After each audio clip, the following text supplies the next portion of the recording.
क्या अफजाल अंसारी खान मुसलमानों के सांसद थे? क्या मुख्तार, क्या अतीक जो है सिर्फ मुसलमानों के वोट से बना था विधायक और सांसद? क्या उस क्षेत्र के रहने वाले हिंदू भाइयों ने उनको समर्थन नहीं दिया था? क्या दलित भाइयों ने नहीं दिया था? क्या ओबीसी जातियों ने नहीं दिया था? क्या पसमानदा ने नहीं दिया था?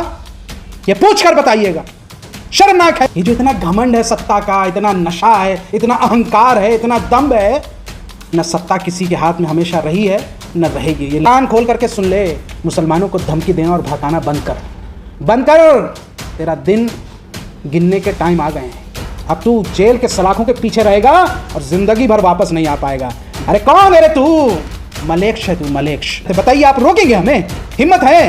कर दीजिए एफआईआर। एक पार्टी जो सत्ता में है उसके 100 से ज्यादा सांसद इस वक्त जो है वो अपराधी हैं, जिनके ऊपर बड़े बड़े मुकदमे हैं और वो सांसद बन के बैठे हैं। ये समाज को सोचना पड़ेगा। क्या मुसलमानों के प्रति आपकी इतनी नफरत, इतनी छोटी सोच हो गई है कि महज मुसलमानों को परेशान करने की वजह से आप इतना खुश हो जाते हैं कि आप अपने बच्चों का भविष्य भूल जाते हैं? क्या आप भूल जाते हैं कि आपकी जो बुनियादी सुविधाएं थी वो छीन ली गई? क्या आप भूल जाते हैं कि आपको सड़कों पे लाइन में लगा दिया गया? क्या आप भूल जाते हैं कि यहाँ से गंगा में अस्थियां बहाने तक की आपको जगह नहीं मिल रही थी? अस्पतालों में आपके अपने लोगों की सांसें टूट गई और ऑक्सीजन के सिलेंडर तक नहीं मिल रहे थे? क्या आप भूल गए कि आप ही के बच्चों पर यहाँ से लाठियां बरसाई गई? क्या आप भूल गए कि आप ही के लड़कों को हॉस्टल से निकाल करके लाठियां बरसाई गई और उनको देशद्रोही कहा गया? ये भूल गए हमारे हिंदू भाई?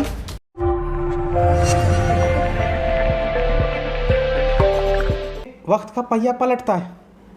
वो एक कहावत है ना कि उसके कत्ल पे मैं चुप था, मेरा नंबर अब आया है, मेरे कत्ल पे तुम चुप हो, तेरा नंबर भी आएगा। तो यही है कि आपका भी फूस का मकान है, इसलिए पत्थर मत फेंकिए। ये जो इतना घमंड है सत्ता का, इतना नशा है, इतना अहंकार है, इतना दम्भ है, न सत्ता किसी के हाथ में हमेशा रही है न रहेगी। ये लोकतंत्र है तो उसकी सजा तो मिलनी चाहिए। ये लोकतंत्र है साहब, और लोकतंत्र में हमेशा बदलती जाती हैं चीज़ें। आज जो आप प्रेसिडेंट सेट कर रहे हैं, जो आप तरीका सेट कर रहे हैं, कल को वो बदल जाएगा। हो सकता है कि कल आज जो नरमी अपनाए हैं जो लोग पहले, वो ये गलती बाद में नहीं दोहराएंगे, फिर वो भी सख्ती अपनाएंगे। तो इसलिए लोकतंत्र में दायरे में रहिए और इतना भी साजिश, इतना भी रंजिश मत कीजिए कि आप परिवार के महिलाओं तक पहुंच जाते हैं, परिवार के बच्चों तक पहुंच जाते हैं। आपकी राजनीतिक रंजिश हो सकती है, हमें पता है। मैंने पहले भी कहा कि राष्ट्रीय परिदृश्य में मुस्लिम पॉलिटिकल लीडरशिप के जो बड़े वर्चस्व वाले नाम हैं, वो पहले से भी हिंदुत्व और भाजपा को खटकते रहे हैं। जो अपराध किया उसकी सजा मिलनी चाहिए, मिलेगी।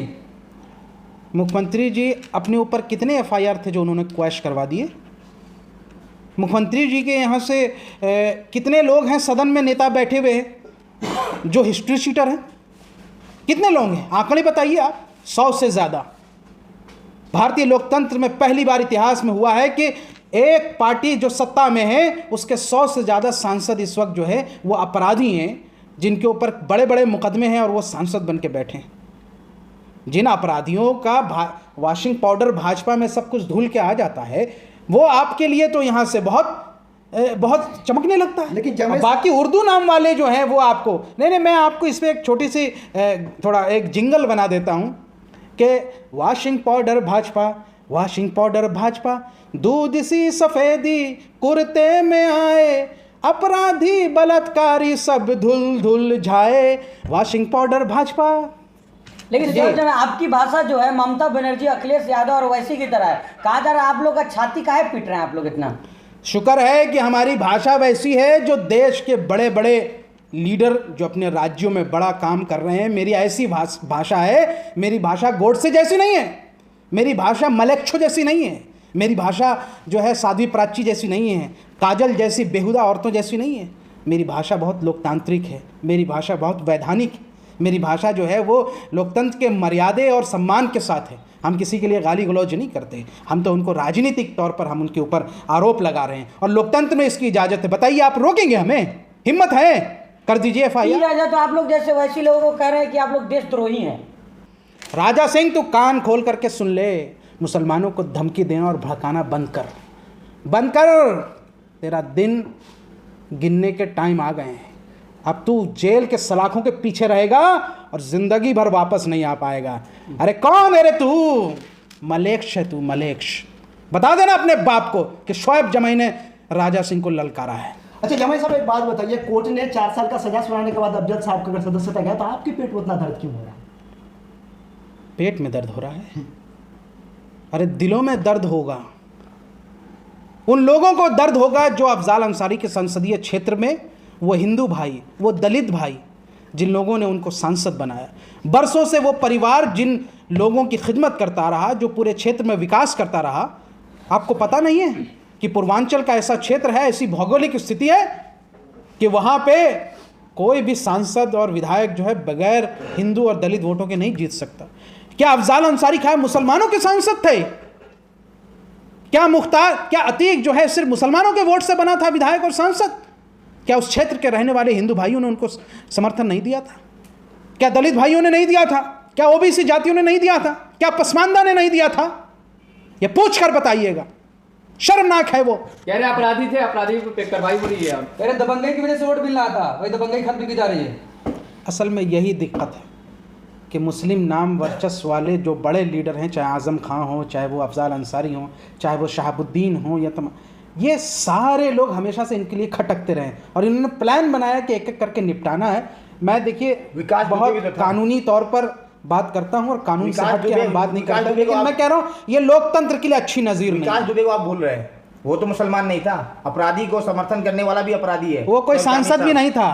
हाँ, लेकिन वो मुसलमान भी नहीं था, तो वो कोई सांसद भी नहीं था, वो कोई विधायक भी नहीं था, वो 5 बार का सांसद भी नहीं था। अफजाल अंसारी से आप कंपैरिजन कर रहे हैं, तुलना कर रहे हैं यहाँ से विकास दुबे जैसे गैंगस्टर की। लेकिन अपराधी का समर्थन करने वाला भी अपराधी है अफजाल अंसारी से, उस अफजाल अंसारी से जिसका पूरा परिवार देश के लिए अपनी जान न्यौछावर कर गया। वो अफजाल अंसारी का परिवार जिसके यहाँ से चाचा इस देश के पूर्व उपराष्ट्रपति रहे, वो अफजाल अंसारी जिसके परिवार के लोग जो है इस देश के लिए शहीद हुए, आज जो है वो सेना में शहीद हुए। कह रहे उत्तर प्रदेश में अपराधियों पे कार्रवाई हो रही है और कानून का राज स्थापित हो रहा है, सबको मिट्टी में मिल जाएगा जितने भी अपराधी हैं। ये एक बुलबुला है, जिस दिन फटेगा पता चल जाएगा। और हैप्पी ट्रिगर सिस्टम बना दिया है कि मुसलमानों की कलाई पकड़ लो, उसकी चूड़ी दबा दो, फिर कोई सवाल नहीं पूछेगा। ये समाज को सोचना पड़ेगा, क्या मुसलमानों के प्रति आपकी इतनी नफरत, इतनी छोटी सोच हो गई है कि महज मुसलमानों को परेशान करने की वजह से आप इतना खुश हो जाते हैं कि आप अपने बच्चों का भविष्य भूल जाते हैं? क्या आप भूल जाते हैं कि आपकी जो बुनियादी सुविधाएं थी वो छीन ली गई? क्या आप भूल जाते हैं कि आपको सड़कों पे लाइन में लगा दिया गया? क्या आप भूल जाते हैं कि यहाँ से गंगा में अस्थियां बहाने तक की आपको जगह नहीं मिल रही थी? अस्पतालों में आपके अपने लोगों की सांसें टूट गई और ऑक्सीजन के सिलेंडर तक नहीं मिल रहे थे? क्या आप भूल गए कि आप ही के बच्चों पर यहाँ से लाठियाँ बरसाई गई? क्या आप भूल गए कि आप ही के लड़कों को हॉस्टल से निकाल करके लाठियां बरसाई गई और उनको देशद्रोही कहा गया? ये भूल गए हमारे हिंदू भाई? क्या आप भूल गए कि आप ही की बेटियां यहां से बलात्कार का शिकार होती हैं और जाति के नाम पर बलात्कारियों को छोड़ दिया जाता है, उनके साथ सहानुभूति जताई जाती है? ऐसे लोगों के साथ ये बात हिंदू मुस्लिम का नहीं है, ये बात सही और गलत का है। सही के साथ रहिए, आप गलत को गलत कहने की हिम्मत रखिए। जब सब एक आखिरी सवाल ये है कि मीडिया से एक सप्ताह पहले से मीडिया ये चला रही है कि अप्रैल में अतीक मैं मुख्तार मैं आ गया और मुख्तार पे अफजल पे कार्रवाई हो गई, तो क्या इंडिकेट पहले से मीडिया की तरफ से दिया जा रहा है? देखिए, एक बात आपको समझनी पड़ेगी, मैं लोकतांत्रिक दायरे में रह के एक बात कर रहा हूँ कि ये जो MP MLA कोर्ट है ना, ये ऐसा लगता है कि सिर्फ उर्दू नाम वाले लीडर को कन्विक्शन करने के लिए बनाया गया है और सत्ता का इसमें कहीं ना कहीं बहुत बड़ा हाथ होता है। आप देखिए कौन सा ऐसा सत्ता पक्ष में बैठे हुए भाजपा के लोग हैं जिनको MP MLA कोर्ट ने कन्विक्शन किया पिछले कुछ सालों में? नहीं, उर्दू नाम वाले को कन्विक्शन होगा और सुप्रीम कोर्ट को इसको सॉमोटो कॉग्निजेंस लेना चाहिए। मैं उम्मीद करता हूं कि आज भी लोकतांत्रिक प्रक्रिया में न्याय प्रणाली जो है वो बहुत सर्वोपरि है और हमें उम्मीद है कि इस वक्त जो मौजूदा चीफ जस्टिस हैं, जस्टिस DY चंद्रचूड़, वो बहुत ईमानदार व्यक्ति हैं, वो कोई बहुत अच्छा फैसला लेंगे। अगर वो रह गए तो याद रखिए कि जो कुछ भी ये घटिया काम कर रहे हैं, एन केन प्राकेण से इस तरीके से कर्नाटक के चुनाव को प्रभावित करने की कोशिश कर रहे हैं, ये हताशा है, ये निराशा है, वो कुछ नहीं चलेगा।